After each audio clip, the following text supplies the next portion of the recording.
Hey guys, welcome back to my channel. So today we're going to answer the age-old question of, does size matter? We're talking about sororities, people. It's actually a good question. So let's evaluate this for a second. If we had a chapter with 20 plus members, let's dissect this for a second. So say that you're a chapter of 20 something members. That's 20 people in a chapter, 20 different personalities, 20 different lifestyles, 20 different attitudes. It's one thing. On the plus side, I think that having 20 plus members is good for community service purposes. It's good for publicity because you have more than one person in chapter to represent your sorority.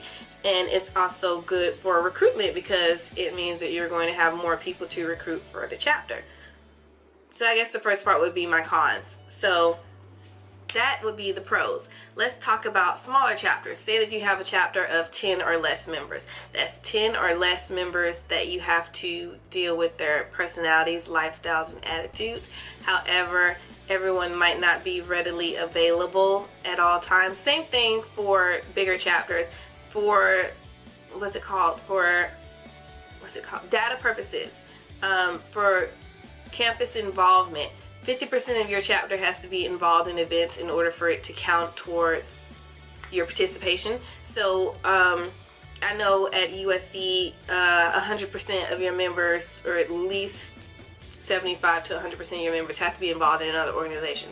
So if you have 20 plus members and 20 plus members aren't in other organizations, that could end up hurting your numbers in terms of what they're looking for to see if your chapter would be considered a really involved chapter if you guys are solely into yourselves. Same thing for community service. If 100% of your chapter doesn't participate because one or two people don't show, that can end up hurting you. Undergraduate, smaller chapters, I feel like have an advantage because if they only have 10 or less members, it's more likely, or it's easier for them to get those points, and it's easier for them to get that percentage because you can be in a chapter of 2 people at one point in time if everybody graduates, and you and your other person, if you guys show up to something, that's 100% participation. But if one person doesn't show, it's 50% and it ends up hurting you as a chapter. So I think it depends on what you're trying to accomplish. I think that if it's a larger chapter, everyone needs to be on the same page and everyone needs to have the same goals. And if it's a smaller chapter, I feel like it's the same thing. You're going to have to work harder if you're a smaller chapter than you working as a larger chapter. Larger chapters have an advantage because they have more members and it's easier for them to get things done, versus smaller chapters, they're not given that luxury of having more members, having more positions available. They have to do everything themselves, and sometimes it'll fall on 2 people or it'll fall on 4 people, and it's a lot of work to maintain that chapter. But the good thing is, if you're doing what you're supposed to do, if you're working hard, and if you're putting the name out there for your sorority, if you guys are putting yourselves out there and branding like you're supposed to and recruiting like you're supposed to, your numbers will come up. I feel like the disadvantage to larger chapters is if they keep recruiting people all the time, there's not going to be enough time for everyone to bond with everyone.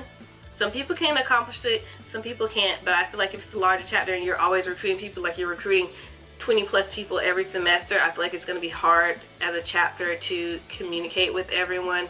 There are going to be different viewpoints that can't coincide because you have people who just got into the chapter maybe a semester before and they feel like they're pro-fights because they have initiates that came in straight after them, but they're still fairly new. So I feel like it could be a complicated things at times, but it honestly depends on the chapter. In my opinion, personally, I would prefer a smaller chapter than a larger chapter. Yes, a larger chapter is good for numbers and good for recruitment, but I feel like a smaller chapter is more intimate, which at any point in time, your chapter can go from being 20 plus members to 5 members, depending on how you recruit, the people's grades, their classifications, whether or not they graduate. That all that plays into a factor over time, and sometimes we fluctuate between having a larger chapter and a smaller chapter. But in my opinion, I don't think that size matters all that much. If you love sorority and if you love what you're doing, then it shouldn't matter how big the chapter is or how small the chapter is. But that's just my take on it. You guys let me know what you think. Put them in the comments below. And if you have any questions, feel free to message me on any of my social media outlets. And yeah, I think that's pretty much all that I have to say about that. But if you like this video, give me a thumbs up, and I'll see you guys in my next sorority Q&A.